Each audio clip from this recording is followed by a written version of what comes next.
Quadrilateral. आज हम लोग क्वाड्रिलेटरल के विषय में बात करेंगे। क्वाड्रिलेटरल में सबसे जो पहला प्रकार हमारा है रेक्टेंगल है, आयत है। जैसा कि आप जानते हैं आयत जो होता है इसकी 4 भुजाएं होती है, 4 साइड से बाउंडेड होता है और इसकी फ्रंट साइड इक्वल होती है, आमने सामने की भुजाएं बराबर होती है। अपोजिट साइड इक्वल होती है रेक्टेंगल की, जैसे ये साइड इसके इक्वल है, यानी अगर हम इसके नेमिंग कर दें ए बी सी डी तो आप कहोगे side A B is equal to side D C. इसमें ए बी साइड जो है तो डी सी साइड के इक्वल है and B C side is equal to A D side. जो रेक्टेंगल होते हैं बच्चों इसके जो है 2 डायगोनल्स होते हैं, 2 विकर्ण होते हैं। ये इस तरह से है, अगर हम बी को डी से मिला दें और ए को सी से मिला दें, इसके 2 डायगोनल होते हैं। इसका प्रत्येक वर्टाइसेस पे बना एंगल 90 डिग्री का होता है और आपको पता ही है कि क्वाड्रिलेटरल के चारों एंगल का जो सम होता है 360 डिग्री होता है, यानी आयत के चारों कोणों का योगफल 360 अंश का होता है। अब जैसे कि ए बी सी डी इसके 4 शीर्ष हैं और चारों शीर्षों पर 90 अंश का कोण बना हुआ है।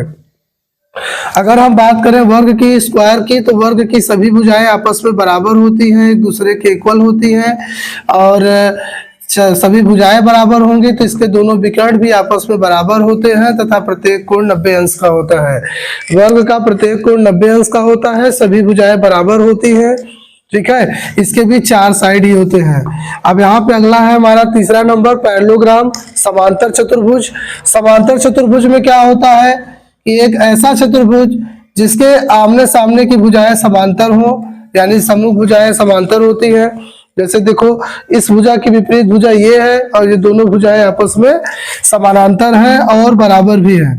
और इसका अगर नाम दे दे ए बी सी डी तो हम यहाँ पे कहेंगे कि ए बी भुजा डी सी भुजा के, ए बी भुजा समानांतर है डी सी भुजा के, तथा साथ ही साथ हमारी जो ए बी साइड है वो डी सी साइड के इक्वल भी है, A B is equal to D C. अगला है कि इसमें AD समांतर होगा BC के और AD BC के पैरेलल भी होगा, ठीक है, बराबर भी है और समांतर भी है, इक्वल एंड पैरेलल बोथ है। और समचतुर्भुज की अगर हम बात करें तो समचतुर्भुज की एकांतर भुजाएं बराबर होती हैं, रोम्बस की अल्टरनेट साइड इक्वल होती है। और रोम्बस किस तरह का होता है देखिए, जैसे ये है। अब यहाँ पे अगर इनकी एकांतर भुजाएं बराबर हो, एकांतर मतलब एक के अंतर के बाद, जैसे ए बी बराबर हो BC के और फिर CD के और AD के, अर्थात चारों भुजाएं एक दूसरे के बराबर होंगी। लेकिन एक बात और है, समांतर चतुर्भुज और समचतुर्भुज दोनों ऐसे चतुर्भुज हैं जिनके सम्मुख कोण यानी कि अपोजिट एंगल, ऐसे वाले एंगल इक्वल होते हैं, ठीक है, इनके अपोजिट एंगल इक्वल होते हैं और इन सब का भी चारों अगर कोणों को मिला देंगे तो 360 आता है। और साथ ही इसमें भी जो इसकी अपोजिट साइड होगी वो पैरेलल आती है तथा इक्वल आती है। इसमें opposite side parallel and equal होती है, इसकी ऑल साइड इक्वल होती है किंतु अपोजिट साइड पैरेलल होती है। समलंब चतुर्भुज को देखेंगे हम लोग।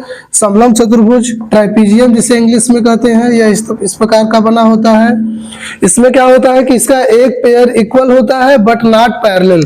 ये देखिए इसका जैसे ए बी सी डी, तो ए बी सी डी के पैरेलल है परंतु ए बी भुजा डी सी भुजा के इक्वल नहीं है।